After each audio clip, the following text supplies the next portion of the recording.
Kamusta mga senpai, nabitin ba kayo? Pasensya, anyway promote ko lang si Kuya Jepoy. Gagawa siya ng content about Kingan Ashura, which is same vibe rin sa Baki na may genre ng martial arts, kung saan ay more intense rin yung mga battle scene. Kaya subscribe na kayo dito sa The PH Senpais. By the way, kung hindi mo pa napapanood yung chapter 1 and 2, ay mas mainam kung panoorin mo na para may idea ka sa video na ito. Naka-upload na yan sa channel, lagay ko na lang sa description yung link. Salamat. Medyo tumatagal na nga yung intro natin kaya let's go. At tatalakayin natin ay patungkol sa chapter 3. Bali dito ay muling magpapatuloy yung paglalaban nila Baki, Hanma at Sam Atlas. At pinamagatan nga ang chapter na ito na Boredom. Sa paninimula ng chapter 3 ay makikita natin si Sam Atlas na namangha sa katawan ni Baki, hindi dahil sa laki nito kung hindi yung bakas ng peklat sa kanyang katawan na nagpapahiwatig lang na isa siyang manlalaban o fighter na marami ng karanasan sa pagdedwelo. Mapapansin nga natin sa panel na ito, ang challenger na si Sam ay gulat na gulat dahil nilalarawan niya si Baki Hanma sa isang misteryosong halimaw na hayok sa paglalaban. Kaya't natakot na lang si Sam kung ano daw yung nakita niya. Winika pa ni Sam Atlas yung appearance nga daw ni Baki ay mahalin tulad sa isang babae. Kaya nagtataka siya kung kay Baki ba galing yung ini-imagine niya na halimaw. Sa kadailanan nga si Baki lang yung nasa harapan niya.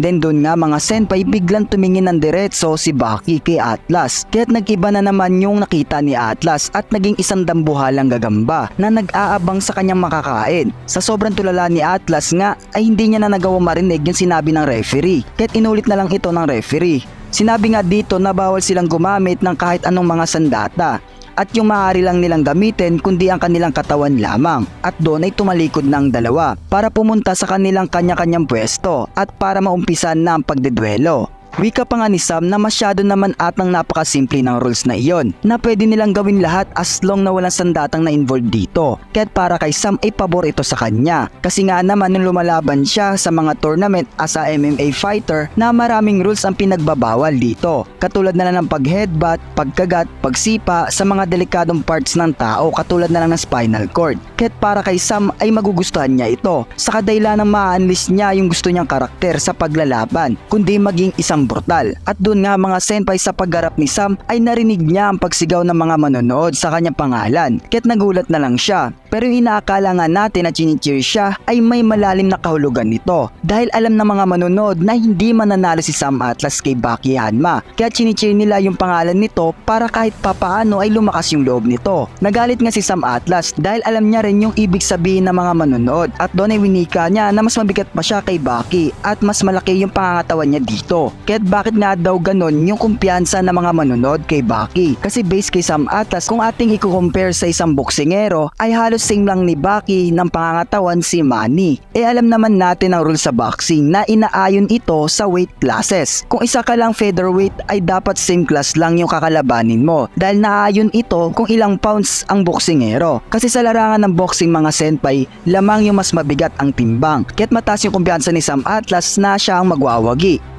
At doon nga ay tumunog na ang Komedaiko drum na naguudyat ng pagsisimula ng pagdedwelo. Nasa depensa si Sam Atlas at naghihintay sa atake ni Baki dahil curious siya kung ano ang gagawin nitong paraan. Then sa next panel ay makikita natin si Sam Atlas na nagpapahinga sa parang luxury hotel. Bali nga dito ay natapos na yung paglalaban nila ni Baki Hanma. Then guess what mga senpai? Natalo si Sam Atlas sa pagdedwelo na iyon. Naging malinaw na nga kay Sam na hindi siya mananalo kay Baki Hanma dahil nga sa maliit na time frame lang ay natalo agad siya. Then muling magpa-flashback yung mga kaganapan nung naglaban sila sa underground battle. Nasulyapan nga ni Sam Atlas yung way ng expression ni Baki na wala talaga itong imek na halatang nababagot lang sa magiging laban nila. At doon nga ay unang umatake si Sam gamit ng kanyang kaliwang paa. Tinapak niya nga ang kanyang kanang paa sa lupa upang makabuelo ng malakas yung gagawin niyang left kick. Then naiwasan lang ito ni Baki na walang kahirap-hirap. Pero hindi nagtatapos doon yung pag-atake ni Sam. Kinunek niya nga ang kanyang right hand upang sumuntok ng right punch kay Baki. Pero still naiwasan lang ito ng ating bida.